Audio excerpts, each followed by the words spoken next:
Hi guys, and welcome back to Getting There, the podcast, where we dive deep into the personal journeys, challenges and triumphs of inspiring individuals.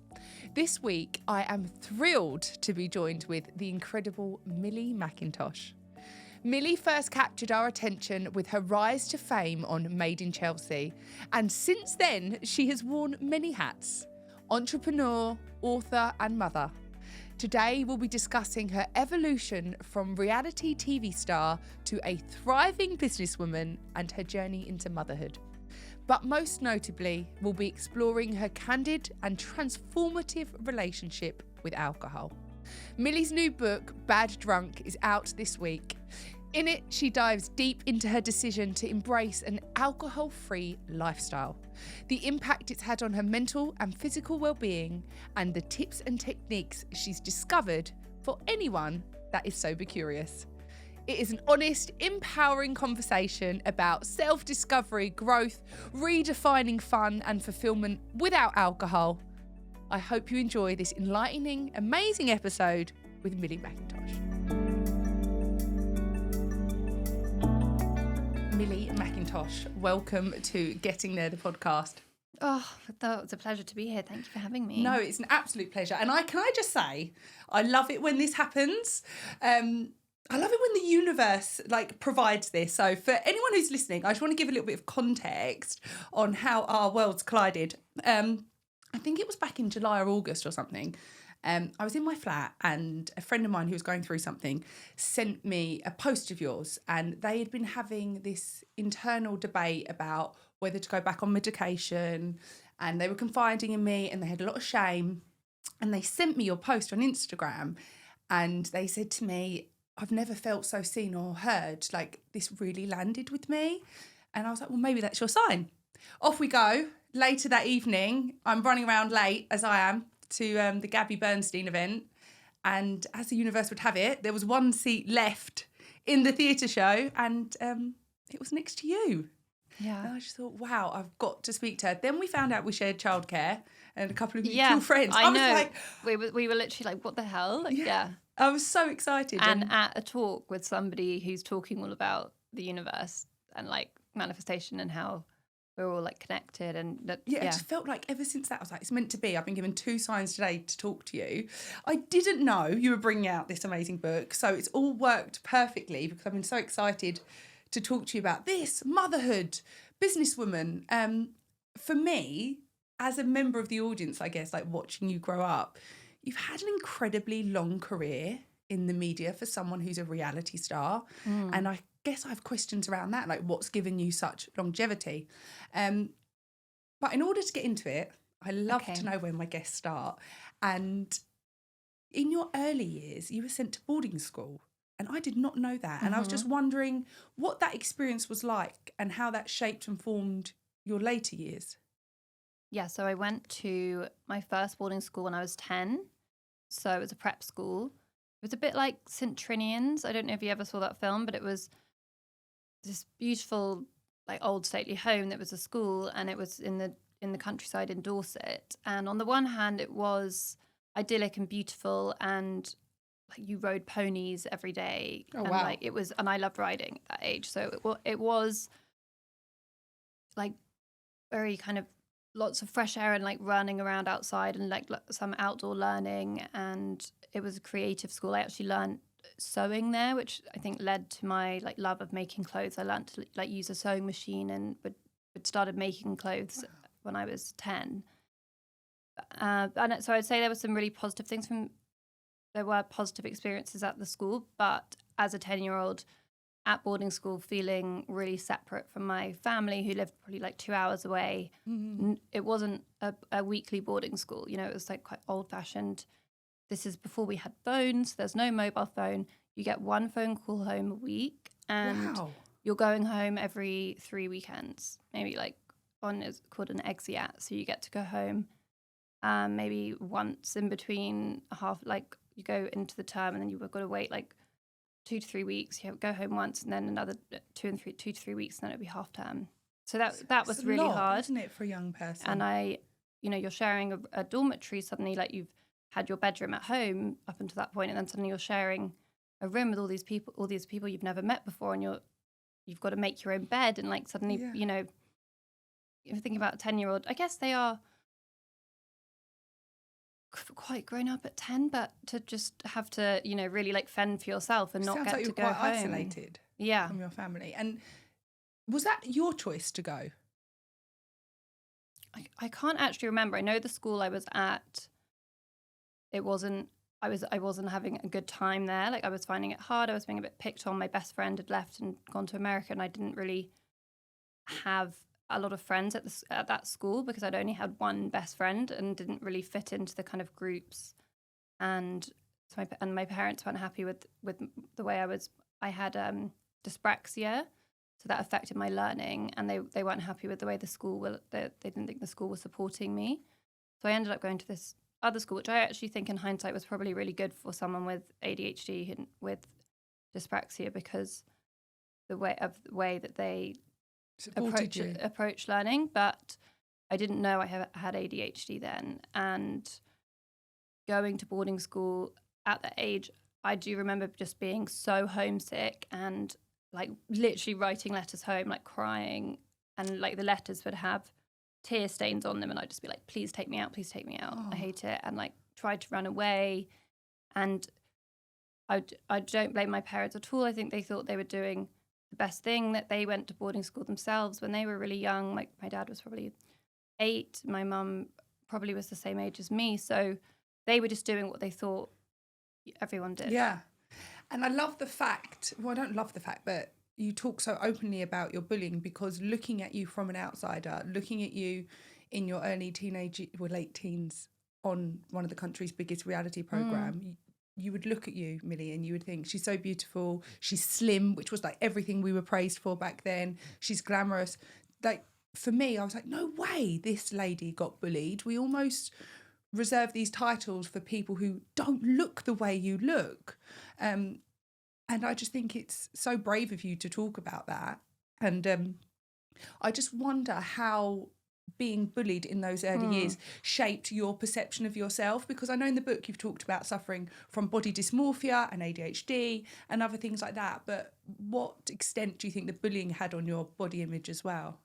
So I remember even at this first boarding school, people like commenting on my body from quite a young age.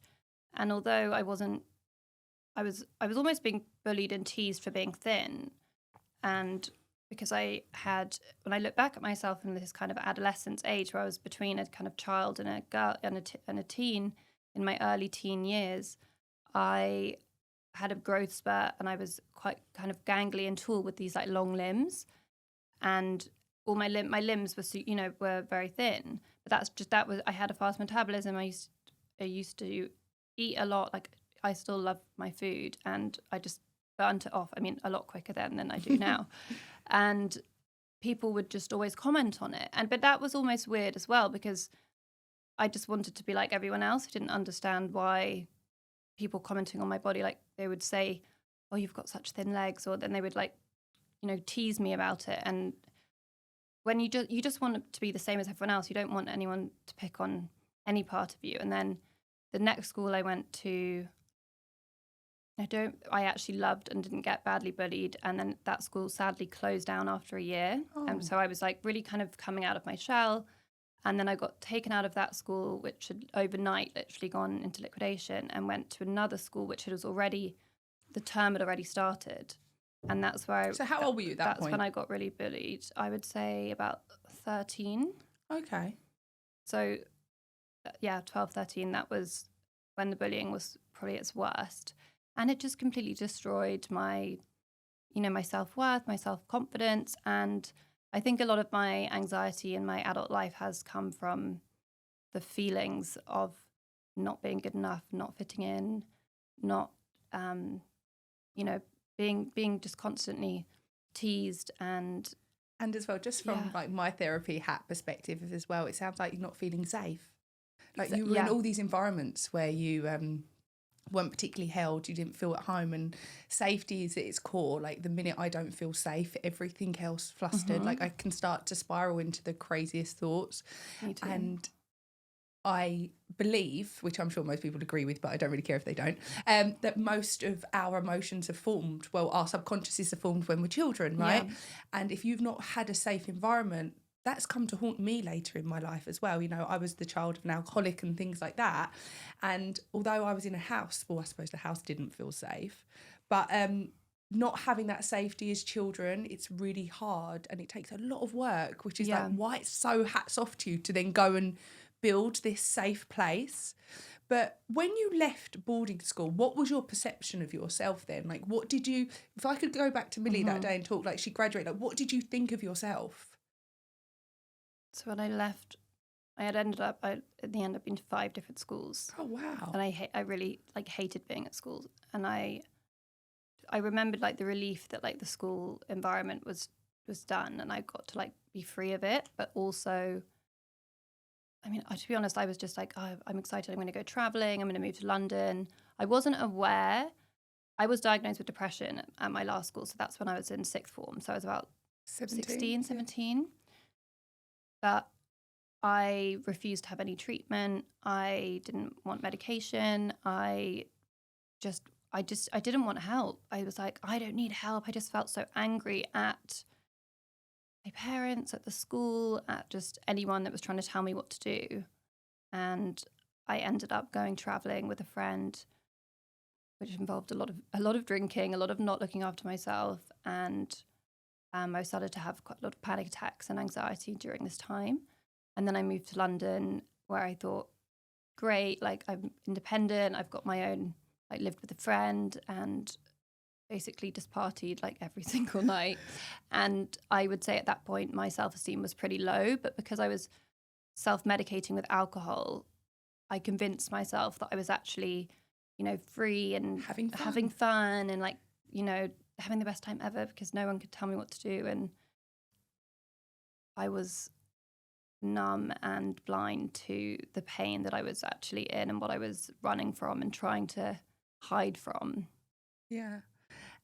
I went to Ibiza for like 3 seasons, 2 to work, but I was the same. I was like, all of these things, I'm partying, I'm having fun. And I remember being like, every week people would come and we'd go out with them and you'd drink and you'd party, but it was just filling a void that would get so much worse for me, Millie. Like, I mean, I'm sure you'll understand. You get up the next day, and for me, it was like, as it got worse, there was every single day there'd be a piece of me that would just go, and I'd go out and mix with these people because that's how we defined fun. Like, you're 20 and you're in Ibiza, why are you not out? You know, if I said to my friends then, let's go up to Svedra, they'd be like, are you off your head? Yeah. Like, do you know what I mean? And I felt that I so didn't fit into the crowd that I had to mask it with the alcohol. And then you become this person, don't you? Like the party girl. And then when you go home, I just felt this void.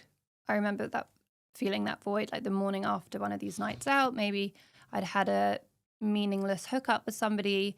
Maybe I wouldn't even remember how I got home, and just the anxiety that I would sit with. Sometimes I wouldn't be able to leave my house for like 3 days in a row.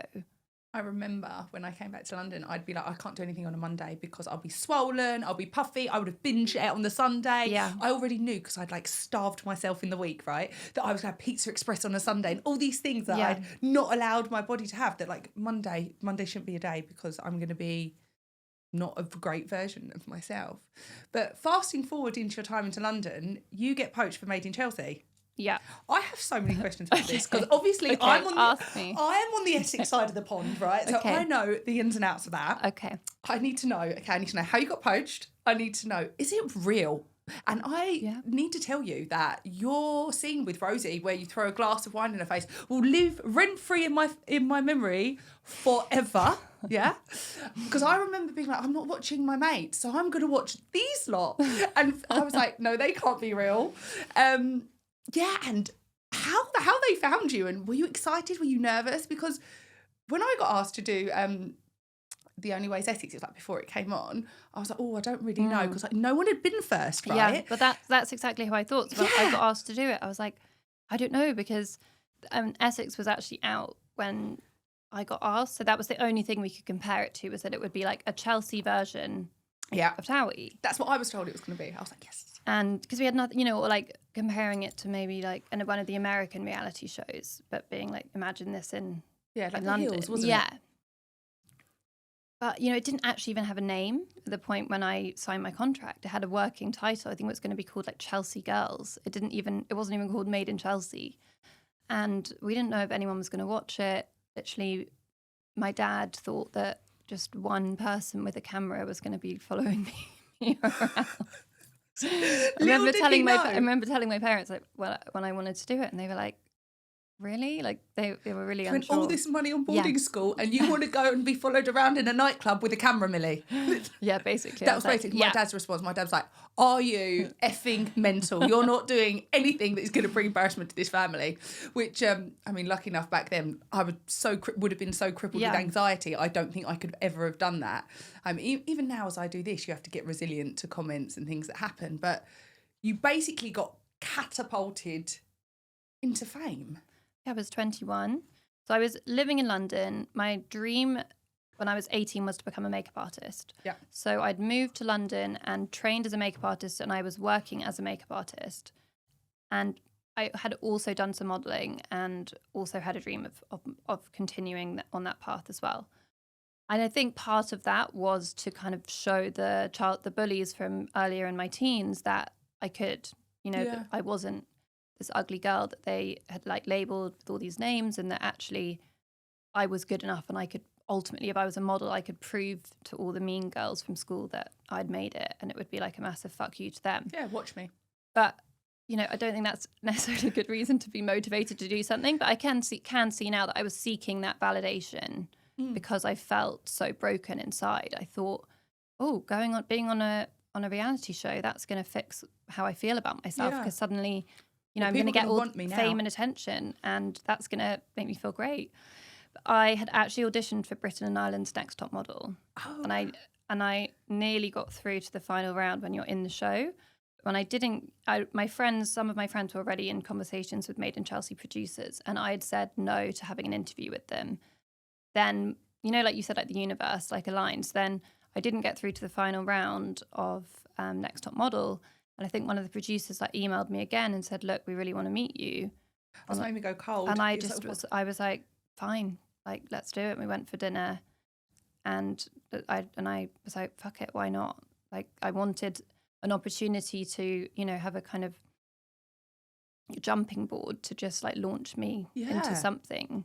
And were you being not calculated, but did you sit there and think like how you're going to speak, or like would you rehearse scenes, or like what does that look like? Because I just think if I was 22 and back then we didn't know what reality TV was, and a bloke comes around with a camera, like I wish I'd thought about it. Okay. I actually, looking back, I wish I'd like been like practiced. Okay, how do you want to like stand and sound and come across? I don't think I had enough self-awareness for that. It was just like, okay, I'll get my hair done, got to find a nice dress, have my tan done.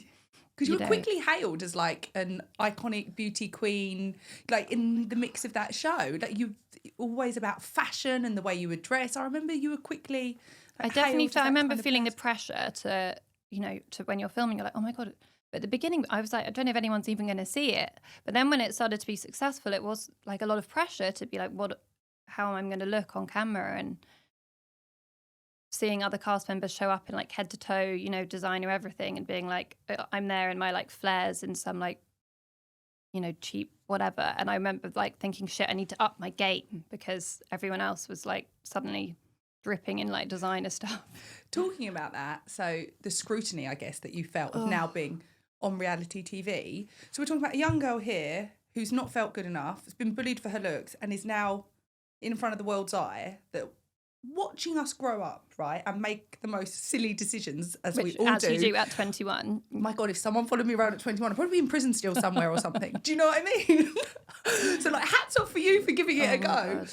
And then for us to watch all of your romances, all your actions, everything. Yeah. I just think you must have felt so much scrutiny. And for a young girl who you said who had body dysmorphia and ADHD, which we're going to get into your diagnosis, do you felt like that exasperated it and it just sped up the process to being even more intense? I remember when the tweets would come in about each episode, and just we didn't have Instagram when the show first came out. Instagram wasn't even a thing. It was all about Twitter.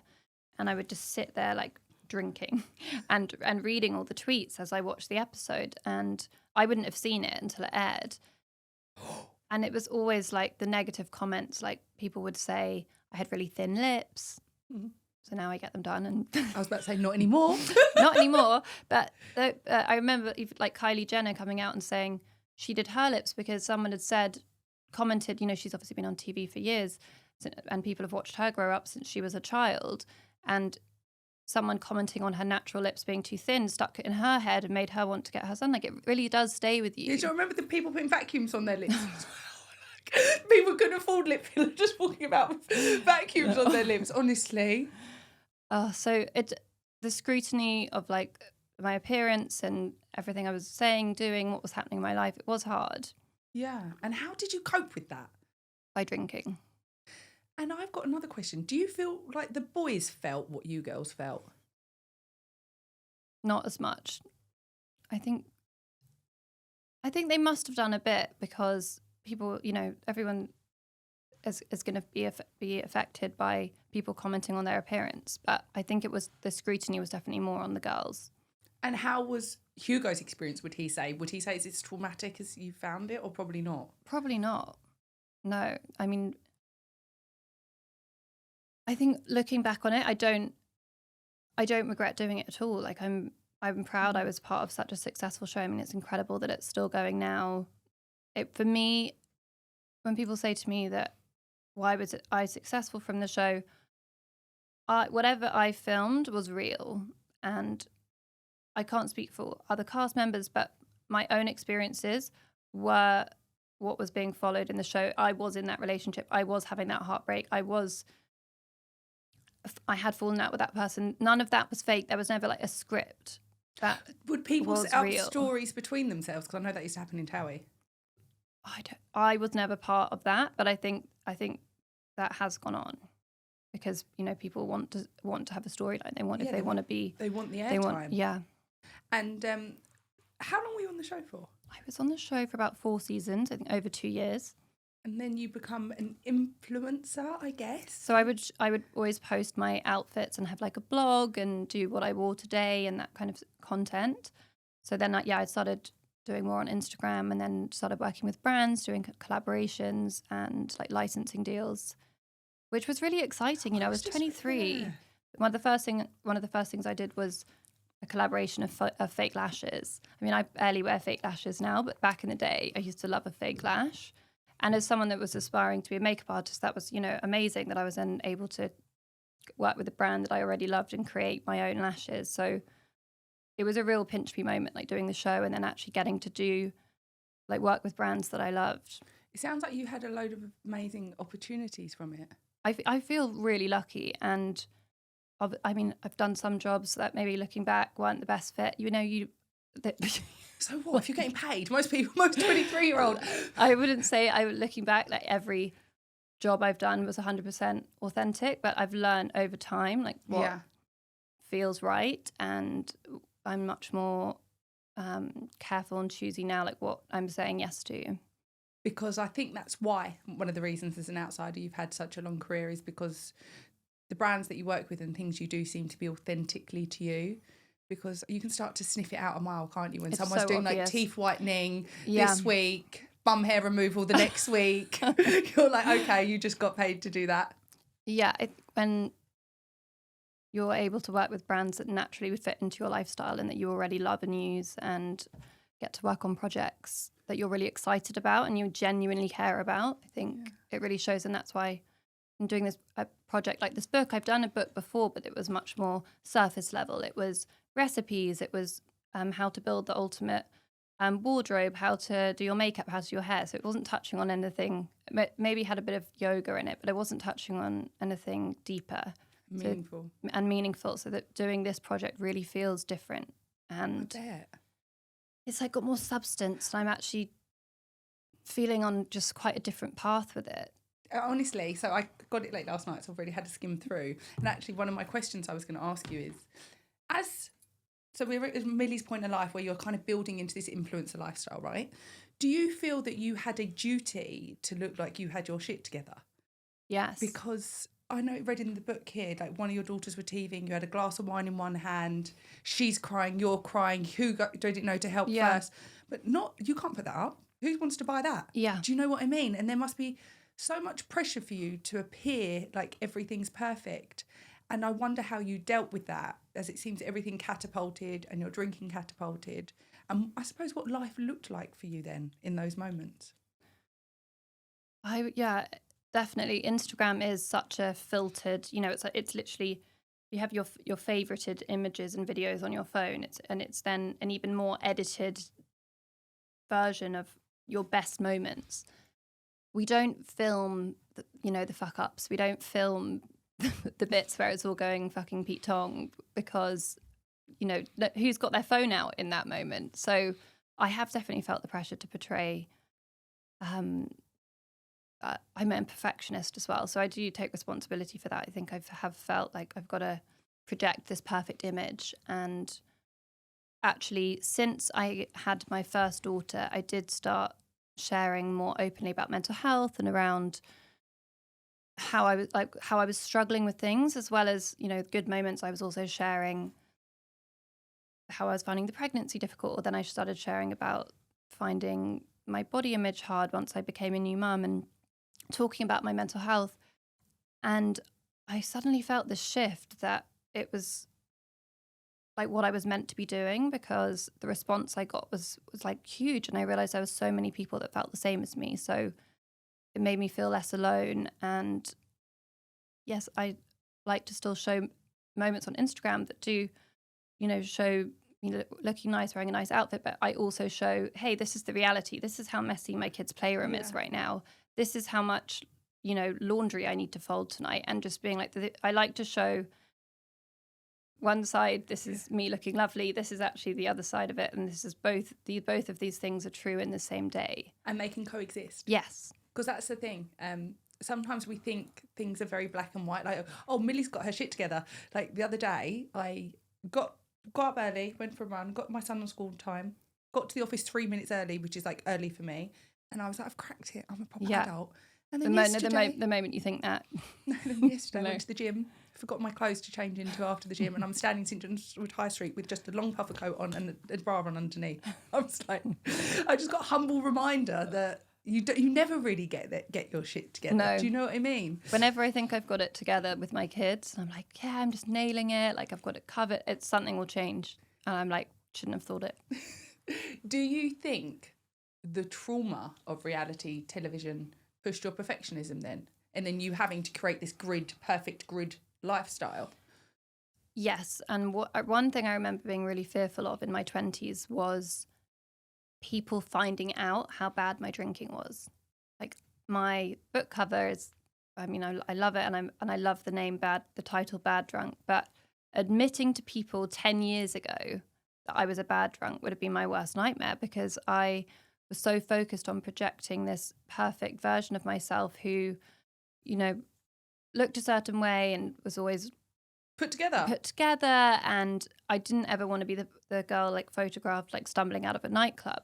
And it did happen to me a couple of times, and I was always really devastated because it really knocked this like perfect image that I wanted to project. And I was constantly paranoid after I'd had a night out. Like if I'd got really wasted and couldn't remember bits of my night, I'd be like, oh my God, what if someone got a video of me like falling over in a nightclub, or like, completely like talking shit in after party. Yeah, just completely fucked. Because people were out to set people and people, like you up. People have got video phones. It's happened to so many people, and I was living in constant fear of my partying like being found out. And that created so much anxiety. I bet. I need to know more about the partying. How wild are we talking here? Are we like Lindsay Lohan, Paris Hilton on a night out? What are we dancing? I was a bad drunk. I could never hold my drink. I could never know when the line was of when to stop drinking. When to be like, okay, I should rein it in a bit. Probably had enough drinks now. I'll just switch to water. I always was like, another round. Like I was always chasing that next drink, and then would often just drink to the point where I'd be the girl on the night out that would like pass out suddenly, literally be dancing 1 second, the next moment be like unconscious on the dance floor and have to be like carried out. Oh, like white girl wasted. And like just embarrassing. Like honestly, I have felt so much shame about the way that I acted. Why drunk. have we not seen more pictures of this? Because after some of the disastrous like things that after some of the disastrous nights out that I had that were but I did get photographed when I was maybe in my mid-20s, around maybe I was like 26. I learned then I had to do it privately. So you just be at home? Or just somewhere not public. Yeah. Because I was then like, okay, now it's like the fear is too real that I actually can't, if I'm in public, I can't get drunk. And what kind of age is that? 26. Were you married then? I would just got divorced and was with Hugo. And I was like going through a divorce. So how does that feel, going through a divorce publicly? Because no one wants to get divorced anyway. Yeah. Let alone publicly. I was incredibly anxious. I was barely eating. I was medicating with Xanax. I was, not well. No. And just whenever the feelings would come up, I just remember just taking another pill. I just couldn't, discomfort, like the fear. Oh yeah, it was a really hard time. I don't know if you'll feel comfortable answering this, but if you don't, I can cut it out. But Professor Green was known to have poor mental health as well. Did that affect you living with someone like that? Just from my own experience living with my mother, who was an alcoholic, it really affected me, the people I surrounded myself by. Yeah. But was that anything that catapulted? I think we both were in our own struggles, and I think we maybe both thought we could like fix each other, but it was we couldn't, and ultimately we both had our own struggles, and it just magnified it, and it was actually quite toxic. Yeah, so it was actually doing the book process, and I was like, oh, I don't really want to talk about that part of my life, but when I run through my timeline of my years drinking, part of my 20s I was with him, and it was a turbulent time. I was running away from my Made in Chelsea crowd. I just wanted to be in a different place, and it was my first serious relationship, and I truly didn't know myself well enough to be in a relationship at that point. How old were you when you got married then? I was 23 when I got engaged and 24 when we got married. Yeah, do you know what I mean? Super young. And also, I'm not just young, but I was like young, and I would say very impressionable, very I didn't know who I was. I didn't know. No one knows. But I really didn't have my head screwed on. Like I was a mess. But I feel like you're being a bit hard on yourself. Is it just me, or does no one know what the fuck they're doing at 23? Okay. I feel like you're like, I'd had it so wrong, but isn't the point in life? I couldn't see it at the time, obviously. I was like, babe, if you lined up my ex-boyfriends in this room, don't worry, they look like a season of The In-Betweeners. Like, don't worry about that. Honestly, my dad, every time we have a family party, he's like, honestly broken? So don't worry about that. But actually, we're in like a nice place now. Like we've both moved on. Yeah. We've both like started families. We've sent each other pictures of our kids. It feels like there's no bad blood there now. And it would have taught you something, looking back. Yeah, What did that marriage teach you? Don't get married at 24. Yeah, it taught me there was definitely a lot of growth there. I think finding the strength to leave when actually I knew when we got married that it wasn't right. I knew, but I knew before we got married, but I was too scared to call it off because I was like the shame of like, but letting everyone down. And I wish I'd just trusted your gut. Trusted my gut and not just been like, not cared about what people thought, but I cared too much what people thought. I didn't want to disappoint everyone. I was like, but we've planned this wedding and it's going to be amazing. We'll figure it out afterwards. And that, the gut feeling I had of fear that this is wrong and what am I doing? But I think often in life, I didn't know to trust that gut instinct. Because you don't know what it is then, do you, when you're that young, do you? And you're like, is this my gut? But I think quite often in life, my biggest mistakes have come from when we act on the way life should look like rather than it should Totally. feel like. My son's dad, he was older, not that old folks, only like 8 years, but he was older. He was like a safe bet to me. He wasn't going to cheat on me. You know, he ticked all these boxes, but really, I probably knew not to have a baby with him, but I was like, I'm coming up to 30. I should do this. This is safe. This is what my family life should look like. Right. And I overrode this gut just being like, oh, no, this is what life's meant to look like. So trust what life's meant to look like and follow it. And I guess my biggest advice to my younger self would be to follow your gut. But sometimes, like going back to periods of your life when you are drinking, you are partying, it's really hard to know what's your gut and what's anxiety. Yeah. And there's so many feelings and emotions. But fast forward, you get divorced, you get back with Hugo. Yeah. 2 beautiful babies. Yeah. Our 2 girls. Drinking. So when I got sober when my youngest was 6 months old and Sienna was 2. Okay. So obviously when I was pregnant, wasn't drinking, wasn't partying, was actually like, oh my God, this is so nice. I was like, oh, actually to have like that feeling like no one's pressuring me to drink.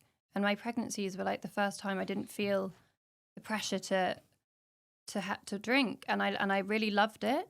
But after I'd had my girls and finished breastfeeding, I wanted to drink again because I was like, I need a release from how hard I found parenting. And I was really struggling with my mental health after lockdown as well. I had a lot of anxiety. I think I possibly even had postpartum depression with my first daughter, but I just labeled it the baby blues and thought it was normal to be crying every day, which, you know, you've got a lot of hormones and I think that can be normal for some people and then it goes away. But I was just pretending to be okay. And when I got my hands on alcohol, say I met up with some mum friends or, you know, went to a party, I would just drink to oblivion. And it was, if I had been a bad drunk before I had kids, like after kids, it was like a fucking shit show. I don't know if you ever had that first night of getting drunk after having a kid, but and then the guilt the next day was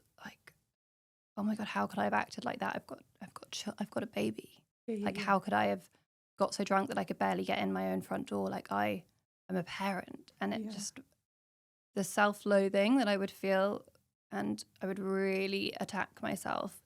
And then just the anxiety, and it would just spiral. And yeah, it was pretty painful. I wasn't drinking every day, but when I did drink, I would just want more and more and more. Isn't it interesting? The only drug we have to give an excuse not to use is alcohol. Yeah. Because I remember when I first went sober was my last year in Ibiza, and everyone was like, "What are you doing? Like, why?" People would say, like, "Why are you coming out today?" About your sober story. Like I was living in Ibiza. I had do you remember? You might have seen them because Lily used to put them up. You know the light up sunglasses they sell in Ibiza. They were mine in the nightclub. Oh, so awesome. we developed this concept. So we were out in the nightclubs, but it just became so empty. And this is going back to like almost 10 years ago when no one really was sober. And I was so like, have you been sober nearly 10 years? Well, yeah, not really. Drink now and again. Okay. Gone to my sober sister's curious, wedding, but I was sober curious, exactly, and I loved that term in your book. And I felt really lonely and isolated. And I remember going out with my friends the first time. They're like, "No offense, Brogan, why are you coming?" Yeah, you've met me because here. people think you're going to ruin their night. Yeah, if you're not drink. I actually remember at my own hen party, and I hate this. I remember being annoyed that some people weren't drinking. I was like, why are they here? Oh, so my sister was like that on her hen. She was like, what's that really like strong it made me bride? feel bad. She was like, babe, what's the point like them coming? She was like, no one can be pregnant on my hen. Everyone's got to be drunk. I've actually heard so many brides say that. They're like, if you're not drinking, I don't even want you there. And it's about redefining fun for me, because back then the programming was, you're in Ibiza, you're going to go out, you're going to drink, we were mixing like the coolest people, Millie, like Paris Hilton one night, Black Coffee the other night, he lived in our building, like, and it was so soulless to me, but it was also a really empty space to be in, to be like, I know I don't want to drink because... To be sober in Ibiza. Yeah. And to know... But to be sober in Ibiza and partying, that must be really weird. I mean, sober really in Ibiza, living, in the north somewhere and doing yoga every day, with your organic vegetable garden, lovely. But like sober in Ibiza, partying Yeah, having to go every out night. to light up sunglasses with drunk people. Oh no. And as well, like people would be so drunk and off their tits, they'd be like, I'd have a tray of sunglasses. They were like, what are you? A glorified looky woman? And people would be so abusive sometimes. Oh my God, really? Yeah. And I think, interestingly, because I don't think you'd talk to me like that outside of me having this tray on. And you would actually see women behave really badly as well. Really? Listen, but very rude and abrupt. So that was just like, I'm just getting another beating here. I'm getting abused by the drunk people for being a looky person, and all these other things. But I remember that journey just particularly being really lonely, and for me having to go back and to redefine what fun was for me. Yeah. And I knew for me my outlet has always been exercise, and that's come to my detriment as well, because I will train if I'm like on death's door. And I just kind of worked it backwards. Like, I don't want to be laying in bed at 1 o'clock in the afternoon on a Sunday. I want to be in the gym. So what do I need to do the night before to get into the gym, rather than making the two coexist? Like, I could just get in at 1 and I could be in the gym for 9. Yeah. Making it more like, what do I want to feel like? Because there was a part of me that was so empty. And then luckily enough, I got pregnant. And like you say, all of a sudden the noise for me dissipated. Yeah. And I was like, I can go here and no one's saying, why are you leaving at 10? Yeah. Everyone's like, off you go. Like, I've never been more excited to go to weddings. I was like, because I can eat all the food. Mm-hmm. No one's judging me. Yeah. Because before I used to and like you can binge. leave. You can leave early. Yeah. And I can just go home. So I was like, this is great. And then that's basically from then on, I've been, like you say, sober curious. It comes in peaks and troughs. But I felt that back then there wasn't much advice on what to do and to redefine fun. And now there's so many fun things that are set up specifically for the sober community. I never thought that I would ever like anything like this. But I've got into doing ecstatic dance. Have you heard of 5 Rhythms? I read it in your book, right, about, because I was like, the cacao ceremony and then throwing yourself about with DJs, strangers. Dancing in a room full of strangers. But it's not really dancing, is it? Everyone's just like doing what they want. Yeah, I mean, it is dancing, but it's not like how you dance in the club. It's like you're dancing. Show us, what do you mean? Like, you know, you just kind of like flow with like however. Like the emotion like come through. Yeah, you. You're like, then you start to like. And how did you? I can't do it without music. Like literally, some people are like writhing around on the floor. Some people are just standing and swaying with their eyes closed. Some people are like, you know, twerking, like literally whatever you want to do. But most people are just kind of, you know, kind of moving in quite a fluid way, like just literally however the music makes your body move. Amazing. And so some songs will be like fast or slow or, you know, different beats. And what was your first experience like that without, because obviously at first you're like, I'm a knob. I feel awkward. I did it on a retreat, and the day I was on this like 5-day healing retreat, and on the day I knew we were doing the ecstatic dance, I was almost physically ill. I was like, oh, am something wrong with my stomach? And I went to the bathroom, thought I was going to throw up, and that was all nerves. And then afterwards I was like, why is this making me so uncomfortable? And it really showed me that it was because it's something that I really needed. Yeah. And that fear was there because it was showing me like, this is for you. And actually it was the resistance that was so interesting. And I had to really look at where it was coming from. And I've actually never really felt comfortable in my own skin because of the bullying. And I've always felt quite awkward. And I think with the dyspraxia, you've got the spatial awareness. So I remember trying to learn a dance routine in some kind of dance class when I was quite young and being told that I just like couldn't, I knew I couldn't do it. And I ran out the room crying and was always so self-conscious from that moment on dancing. And I could only dance when I was drunk. So dancing in this way sober was very uncomfortable. And slowly I've got more into it. But I was the person that just had to stand in the corner with my eyes closed for a while. To pretend it's not happening. Just like, oh. And then it's unlocked something in me, actually. I actively choose to go and go to these dances now. I might have to try one. Yeah. I might come along with you. Okay. Yeah, I'll come with you. You do feel like a bit of a dick at the beginning. I feel like a dick all the time, though. But if you close your eyes and you can kind of pretend no one can see you, honestly, it's fun. I'm going to come. Okay. I'm going to come with you. I'll try it. Listen, I was basically half naked standing in St John's Wood High Street yesterday. Okay. Can't get much worse than that. But as we've talked about the drinking, but let's get to the sober part then. So all of this stuff just seems like it's building, divorce, public eye, children, navigating everything and at the same time having this perfect fucking little life on Instagram, and then it obviously, I assume it comes to a head. What happens there? It came to a head. So I was, it was August 2022, and I was on holiday with my husband and some friends, and I had a really big panic attack. So I'd had panic attacks throughout my life, and at this point I'd never had one that felt like I was actually going to die. They were normally like I felt unsafe, I wanted to run away, or I felt very sick. I would feel often like I was going to throw up. I'd never had one that felt like I couldn't breathe before, and so I really didn't know it was a panic attack. I thought I was dying. I thought that some reason I couldn't get air in, like my throat felt like it was closing, and I was convinced I was having, I don't know, I literally thought I was going into some kind of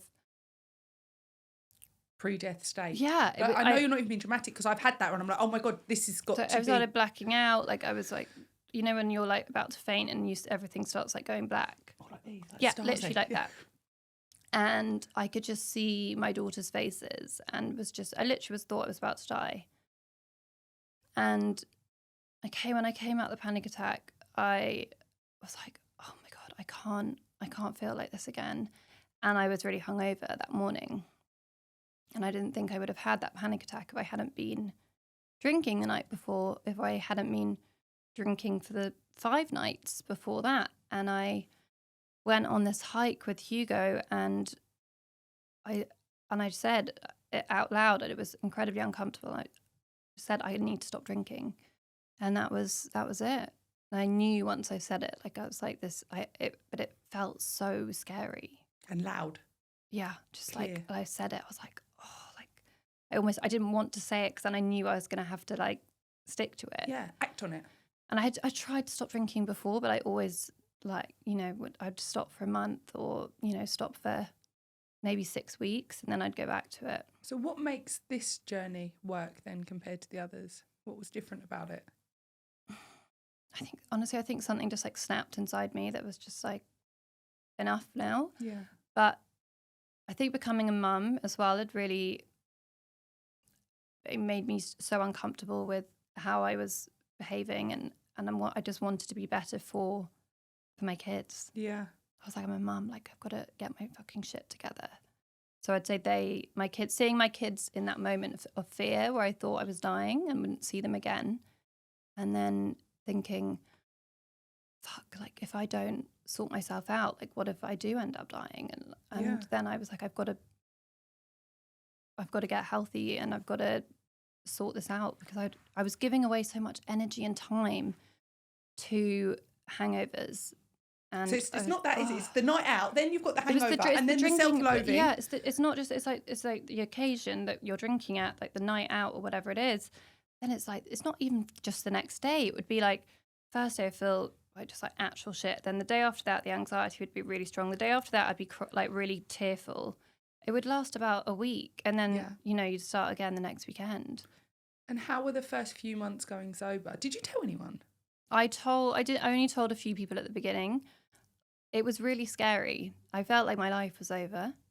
I was like, I'm never going to have fun again. Like thinking about the future at the beginning felt bleak, which is crazy to me now because it's literally just got better and better. But every month in those first 3 months, I started to feel more clearer, lighter.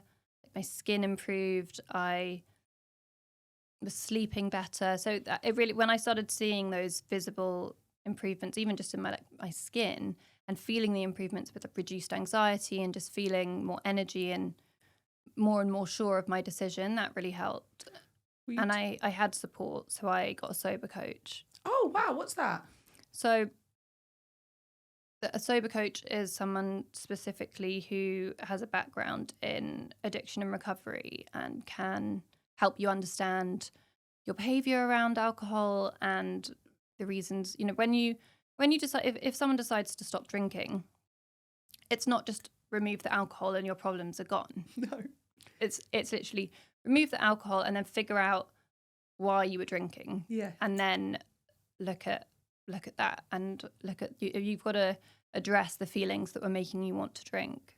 Did that make you feel Shameful having to have like a sober coach as such rather than Yeah, like a I regular definitely wanted therapist. that to be a secret. Like I wasn't sharing that with the world. And then a few months in, I started sharing about it on social media, but at that point, I didn't even say I had a sober coach. I was quite scared to say I had a drinking problem. So I just said, I'm taking a break from alcohol for my mental health. And then slowly over time, I'm now like, I don't care what people think. But at the beginning, it felt a bit too scary to say, yeah, I've actually got a problem. And you never know how it's going to be received. You spend your whole life protecting this brand of you looking like, I say, this beautiful swan that has all of her life together.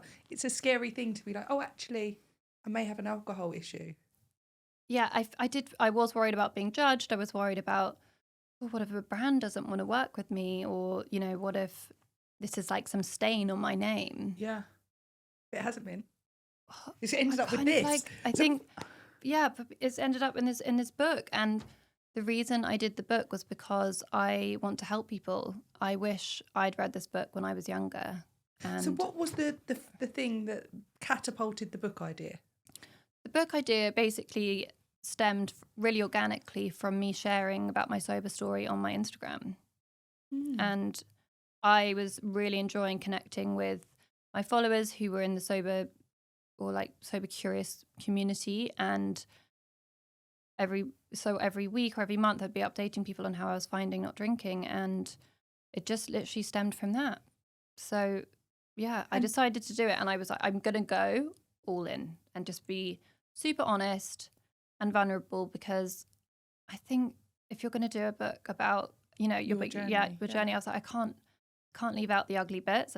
I was like, as much as I miss the ugly bits. I'm going to really look at it tonight. Okay. So that, there's like stories in there that are more funny. There's ones that are less funny. I've got so many memories of, well, some not so much, some blurry memories of my nights out. And sometimes it was fun, but a lot of the time it would all go a bit wrong. And what I loved about it was Dr. Ellie giving her perspective from a doctor's point of view. So it was quite interesting. I read a part that she said and it resonated with me. And it's like, guys, don't go and get all these IV drips. So in Ibiza, I'd be like, I've done that, but I've just counteracted it with a bag of fluid. Yeah, so now I can go out drinking again. Well, I've undone that work. And she's like, guys, if you're going to drink, have some toast, have some water and some paracetamol. You do not need to be spending 150 plus pounds on all of these things. You just need to wait it out and hydrate. Yeah. And she had some really interesting techniques in here. Was she your sober coach then? So she actually wasn't my sober coach, but she is somebody who has been so lovely to work with on the book. And I really wanted to include her sections because I want to give that to to the readers. I want them to actually take away practical advice that's going to help them. If they're sober curious, they want to cut back on drinking or stop drinking completely. Obviously, I can share my story, but I'm not an expert. So that's why I wanted, her medical advice in there as well, because one of the things that really stopped me from going back to drinking was understanding what I was actually doing to my brain and to my body when I was drinking. It's good to have that cognitive understanding. It's like I got an Aura ring. I see you've got yours on recently. And I came to realise, for example, I would go to bed at like 9 o'clock, but I actually wouldn't fall asleep till like 11:30. Yeah. It takes me ages to unwind, read a book. So I was like, oh gosh, I need to be getting in bed for like 8. Yeah. And all of these things, it's not until you cognitively understand, because in my brain I was like, oh, I must have been to sleep at 10 when that wasn't working. Yeah. And also if you wear the ring, and if I did have a glass of wine or two, you can just see your REM sleep just completely decline. And when you're a mum, nothing is worth your REM sleep, is it? Or your deep sleep? Like, no way. I mean, literally, I'm in bed at like 8:30. It's something to be said for that. There is something. Maybe 9, but like, I can get up at 5:30 before the kids and get stuff done. And just have that time for you. Yeah, do my meditation, start my day like in peace before the craziness. So what does that look like? My kids literally demanding I make them breakfast the moment they wake up, even when it's like 6 a.m. And then this morning I made them a smoothie and then they didn't like it. And then they wanted a different one. And then, they had 3 different breakfast orders. And then the dog's done a shit on the floor. And then one of the kids has put their hand in it. Beautiful chaos. But what about the 5 a.m., 5:30 until they get up? What's Millie's morning look like? My morning is I just get up and stay in bed, take my meds because otherwise I'll forget, and then just put my headphones on and sit and do a unguided 20-minute meditation. Any particular app? So I like one called Oak. Okay. And it also has a nice that has guided meditations on it as well. It has music on it that you can sleep to. I listen to like a rainwater one when I'm asleep because I really like white noise. Oh, amazing. Okay. It's like a gentle bit of white noise in the background. I don't like it like super quiet. And there's a pub on the end of my road, so it kind of like blocks out like noise of like people like when they're like being loud leaving the pub. But I do my meditation. If I get to do it in the morning, I feel so much more grounded afterwards. And it's mantra based. I did a course ages ago in transcendental meditation or TM, and they give you a mantra, and you can never tell it to anyone. It's basically a Sanskrit word, and you just repeat it in your head, and you really feel yourself like. I really feel myself always like floating. Wow. And then thoughts come and go, but I feel so much better when I've done it. And I notice if I don't get to do it, that I'll be more reactive. Yeah. If something stresses me out, I'll get stressed more easily. I need to try the whole meditation gig. I've tried a little bit, but I need to There's like so many sit there different and ways try. to do it though as well. Yeah. You said you love your exercise. Yes, and I run. So for me, it's super meditative. I think running you can totally be in a meditative state when you're running. I've read it's actually like sometimes can be more powerful than meditation because you're using every part in your body. But funnily enough, I love running too. Do you? Mm-hmm. I thought you were like yoga, Pilates. I got into running in lockdown, and I just love a 5K, good playlist. If I don't have much time, and get into nature, so like run to my nearest park, lap of the park, come home. It's so freeing, isn't it? Oh, I love it. Who do you listen to when you run? I love a 90s hip hop playlist. Oh, okay. Yeah. I don't run like super fast, so I like something that's just got like a good beat to run to. But I think exercise is so important because it regulates our system as well. But bringing it back to the book, what are like, I don't know, 2-3 key things you wish you had told yourself out of this book? Okay, I wish I had told myself it's okay to say no, I don't need to be that party girl to try and fit in, and that it's okay to be different or to be told you're boring if you don't want to drink. Because that all those like things people would say to you, and if you've ever been on a night out and you're like, oh, I don't feel like drinking tonight, people are like, oh, come on, don't be boring, just have one. Yeah. I wish I'd been strong enough to actually go, no, actually I'm okay. But I would always just go along with what everyone else was doing. Yeah. So I wish I could have told myself that actually, no, like, that you're not doing yourself any favors. Like, you don't need to do that. Like, you don't have to go out every night to just try and fit in. I mean, I wish I'd told myself from the get-go, like, just alcohol is not ever going to be good for you. And like, you can't handle your drink, and you should just literally never drink it again. I wish someone told me that when I was 14. I wish I'd read this book. But it took me a long time to finally realize that it wasn't serving me. You must feel incredibly proud of yourself. I do. It's really surreal actually seeing it printed and knowing, I mean, in a couple of days it's actually going to be out there in the world. Even tomorrow it's going to be in the paper. Oh, amazing. And it's like, oh, I'm like, it's my baby. Yeah. But I'm ready to release it now because it's been so cathartic writing it. And can you give yourself a pat on the back now, or clap for yourself? Yeah, I'm gonna have an event. I'll send you the invite, and I wanted to do a launch because I really feel like celebrating the fact that I've done this book. 100%. I mean, a year ago I was on the brink of a mental breakdown, and here we are helping the world.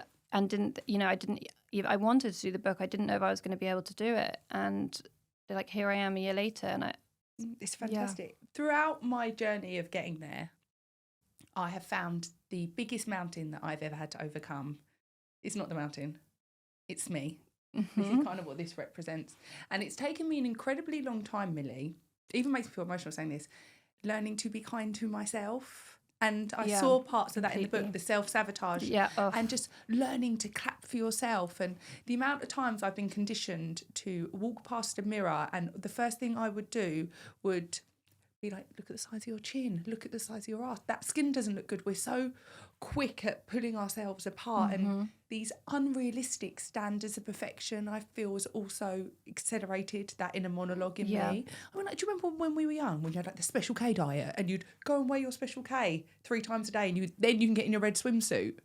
I feel that it's just taking me a really long time to be kind to myself. Yeah. And from listening to you here today, it sounds like you're learning to be kinder to yourself. I'm definitely still learning. And is there any... So how have you improved that internal monologue, I guess? And is there any advice for anyone who's listening who's being really fucking hard on themselves, you'd say? When I catch myself in a negative spiral of being really critical, I imagine I'm saying that to my daughter. I love that. And then instantly I'm like, I would never say that to my daughter. So I have pictures of myself as a child and as a teen, as a young girl in a couple of places in my house. And they act as a reminder to speak to that girl kindly, because you're carrying with you all the younger versions of yourself. And when you're being super critical, you're not only being critical to yourself now, you're being critical to like all versions of yourself. So I think it's really important to have that compassion. And it's such a good reminder, I think, to see a younger version of yourself, because if you imagine saying those things to you when you were a kid, you're like, I would never, that's horrible. I'd never say that. Or I think about saying it to my best friend. It's a really beautiful exercise. And that's really helped me, and doing lots of inner child work. Yeah, I came to realise, you only get one body. You only get one place to live. And if I can't be kind to myself, it doesn't matter if everyone else claps for me. I've got to learn to clap for myself. And I think that was one of my biggest lessons. I love Mel Robbins and... Let them, babe. Let them, babe. Let them. I literally want to get a let them tattoo. I'm applying let them to like everything. It really, honestly, it's so simple. It really, really works. It really works, doesn't it? One of her other books is like it's called The High Five Habit. Yep, you've run the high five. You high five yourself in the mirror, and I love it. And through this healing journey, sometimes I have to just sit in the mirror and just tell myself, I love you, I love you, I love you, and or like hold myself and just say it's okay, and like it's learning to reparent yourself and be able to self-soothe your inner toddler, your inner, young girl who's hurt and scared. I think a lot of the times when I felt anxious and I haven't felt safe, that's all something being triggered in me that's a memory from when I was younger. I think you've just touched on it. I think going through this work and doing the work in self-improvement and understanding yourself whilst navigating young children can obviously seem really chaotic, right? But in the same breath, I wonder if it's perfectly aligned, because they were the times that I needed certain things. Mm-hmm. And like you said, I think, well, I wouldn't say that to Henry. Do you know what I mean? I tell him like the sun shines out of his bum. Obviously, now and again, I don't. But the things that I wish I'd heard, I'm telling my son. And I feel like everything is so beautifully aligned sometimes. The emotional awareness that my children have already is really incredible. You've spoken about your body dysmorphia, and does that worry you with the girls living in this generation of having access to the internet and unrealistic standards of beauty? It has definitely occurred to me, because living with these unrealistic beauty standards is something that has really shaped how I feel about my own body. I grew up naturally always slim, and I was picked on for being too thin, and then people would always comment on my body and tell me, you've got a good body. And so from a young age, I was told, even like younger, 10, 12, so you've got a really good body. And I didn't understand what it meant, but it's like people putting so much emphasis on it. And then it's like the fear of like, what would I be if I didn't have this body, if I couldn't maintain my body being a certain way. And then I had my first daughter, and I really enjoyed pregnancy, and for the first time since I was probably in my early 20s, I wasn't worrying about what I was eating, and I just, I relaxed and I enjoyed it. But after I had her, I was like, oh my God, I've never been bigger than a size, 10 before, and I'd kind of gone up to maybe a 16, and no. Babe, honestly, I put on 30 kg when I had my first daughter. 30 kg? Yeah. We didn't see any pictures of that though, did we? I feel like there were pictures that there was perhaps outside the hospital when I left. There was perhaps when I got home. That's enough on yourself feeling like you've put on all this weight. It was so hard. I was like so self-conscious, and I'd always felt like I've been praised for having this good body, and then It suddenly it was like, defined you. I don't have this body anymore. Who am I? Who am I? Like, what the fuck? I don't recognize myself. And That must be so hard. it was really hard because I was like, I want to love myself because. But you've been praised your whole life for this body. But I've made a baby and my body is incredible. But I was like, I don't fit any of my clothes. I was just like, this is. I'd never even had curves before, and I hadn't. Like, who is this? I'm like Shallow Hal. my boobs were, yeah, literally, that's what it felt like. My boobs were like out here. As I didn't know how to dress and nothing fit. I was ordering things in a large, they were too tight. I was like, what the fuck? And, over 8 months, I exercised, I ate healthily, it came off, and then I got pregnant again. So, it was super intense watching my body grow and change and battling the feelings of like, I love my body for doing this and creating my like babies and how amazing, but then also how fucking hard, because it's brutal when trying to get to the gym when you've got kids and you're tired, you don't want to eat healthy, you want to eat something comforting and that's like quick, and you've got to text everyone back, drink enough water, get your electrolytes in. It's like, mate, is this real? But what's your relationship with your body like now? It's good. I've found since 35, like my metabolism's definitely been doing something different. Like, I don't know.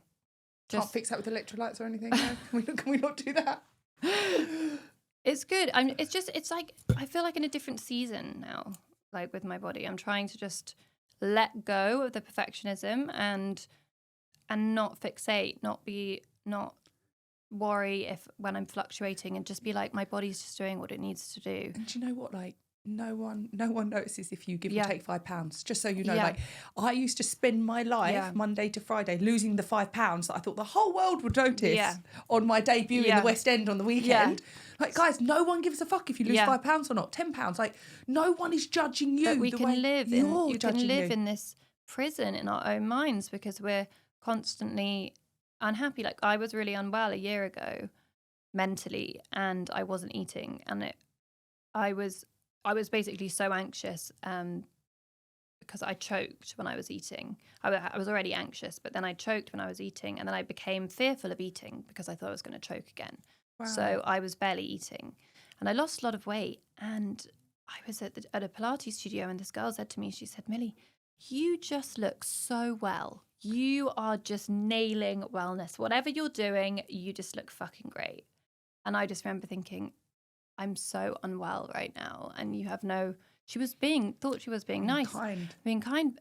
She was like, and I was really underweight and like not well. But even when I look back at pictures of me then, I couldn't see how unwell I was. I was like, oh, I like loved getting that compliment. And then I was like, thinner is better. And it kind of reaffirmed what I'd always been told by the media, that the thinner you are, the more praise you're going to get. So it's taken me quite a lot of work in the last year to be comfortable now being my normal weight, because I was really underweight for a period of time and I was getting a lot of praise for it. So now I'm back at my normal weight and just, doing shoots and stuff. And I'm just having to love like what is, and being like, I did like how I looked then, but that's not healthy. And liking how I looked then it's not my fault. I've been conditioned to feel like that. And having compassion for it's just, being a woman in this industry, it is really brutal. But I don't want my girls to grow up like worried about their bodies, and I never comment on. I'll tell them they look beautiful, but I would never like comment on a child's body or a child's weight or anyone's. No. And I would never, I would never, like someone said to them before, oh, you've got long like supermodel legs, and I'm like, I don't want people saying that to my kids. No. Like I tell my kids like every day, like I'm proud of them, and they're so clever and they're so creative and they're so kind, and teach them that it's what's inside. Yeah, it's so important to be praised for your qualities, because like you say, looks fade, everything else but fades. We love dressing up, we love having fun, we love putting on pretty dresses, and they want to wear nail varnish and pretend to put my makeup on, and all of that is fun and that is fine. Yeah.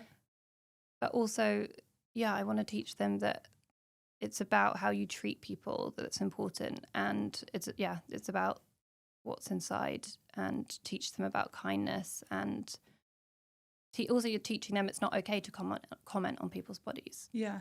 As well as, and teaching them what it's okay to say to other people and what it's not okay for people to say to them, so that they know if someone says something to them that they have to tell me. It's boundaried as well, and isn't teaching it? them like body safety as well. As you know, the show's called Getting There. Yes, such Where a great have name. you been heading? Well, like, I suppose, how has that changed over the years? We've got young Millie, who's just like the beginning, gosh, and where are you going to now? I was self-destructing into a hole in the ground, and Like most 20-year-olds, though, yours just was very well documented. I was publicly self-destructing in my 20s. My 30s started off a bit like here's a new baby, like positive, but then rocky in that I found motherhood hard. So it's kind of like, and then I had a bit of a breakdown last year. I stopped drinking, so that was kind of up. Then my mental health was on a bit of a decline. And then now I'd say I had my first rock bottom when I realized I needed to stop drinking. And then I stopped drinking, and then I hit another rock bottom. And I thought when I stopped drinking, all my problems would go away. So I was like, what the fuck? Yeah, I'm not don't drink anymore. Yeah, I don't drink anymore. I've cured myself. I'm healed. And then you talk about emotional sobriety, though, don't you? So for anyone who's listening to that, can you explain? Because that comes along with sobriety, doesn't it? Yeah. So when I stopped drinking, I realised I actually had a lot of work to do, and I needed to look at all areas of my life and how I was acting and how my behaviour was and could be unhelpful. Because, I can have addictive tendencies with alcohol, but also I can be really extreme with food. I can be, even with stuff like spending money. And there's lots of different ways that you can numb yourself. Yeah. So it was having to be really honest with myself and be like, okay, I work on my body image issues. I need to work on the way I control my eating. I need to work on, X, Y, and Z, and really get this deeper understanding of myself so that I can call myself out on my own shit. Yeah. Because drinking was my main issue, but then once that went away, I had a clearer vision of everything else that I was doing in my life and where I was causing myself more problems. So emotional sobriety is basically being responsible for all the ways that you act in your life and your behavior and the way that it's affecting your happiness. Interesting. And so where are we heading to now? So bit of a rocky start to 30. So now I'm 35, and I feel like I'm heading to the moon, to a place where I feel like I'm on my soul mission now. I love that. So I really want to help people, and the reason I've done the book is to try and help other people that are struggling with their drinking and don't know how to say no, don't know how to stop, don't know how to cut back, but want to change their relationship and feel really stuck and are just miserable and feel, if they feel anxious, they feel just like they're self-destructing and they just can't seem to stop drinking, to actually realise they have the power to say no. Yeah, and I think as well, like you hit the word on the nail of the head, so be curious, just anyone's like, what does sobriety look like? Exactly. Because it can be quite weighted, the word sober. Totally. Whereas if you just go, I'm alcohol-free for a little bit, like no one questions that. But all of a sudden sober, it's like, what? Yeah, that's were you why, in the park drinking with a brown bag? Do you know what I mean? There's so much judgment attached to saying I have a drinking problem, and I was actually told a lot of times like, you don't have a problem, like you like to drink and you take it a bit too far, but you don't have a problem, and that made me scared to say that I thought I actually did.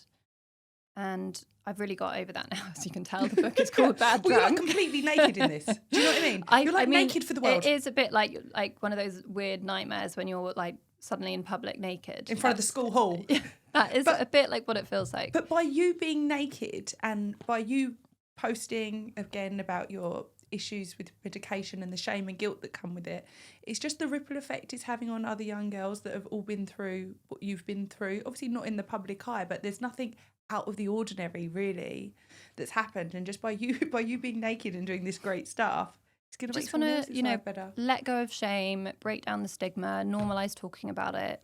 And I guess nothing could have prepared you for the fame and the many years that would follow in the public eye from that young girl with the bloke that came round with the camera. But if you could go back to that moment we first turned the cameras on and you could say one thing to young Millie, what would you tell her? I would just say, you are enough. Because I always felt like less than. I'd just say, you are enough. Do you remember your first piece of negative press?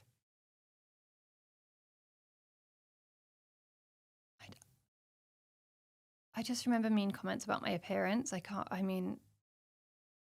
so long ago. You know, it's like nearly 15 years ago. Like so many lifetimes. So many lifetimes. It honestly feels like another lifetime. And that's why I really wanted to have you on the show, because I feel like as a member of the public as well, we've watched you grow and evolve and become embody these different versions of yourself.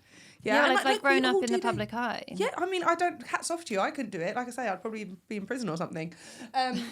But this version is my favourite.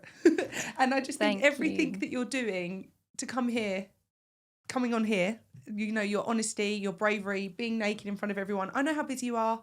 You're doing the book launch, but I want to do it. I'm so excited to promote the book and have these like conversations, because I want to go deep. Yeah, let's do it. Let's talk about aliens, God. I'm like, I actually am someone that hates small talk. Oh no, I can't do it.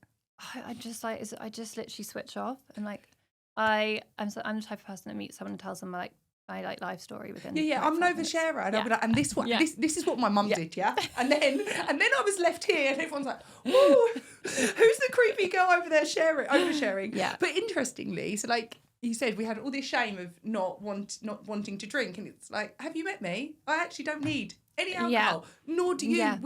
Yeah. We're bubbly enough, and actually sometimes it comes from people not feeling confident enough in their skin to go out without being aided with alcohol.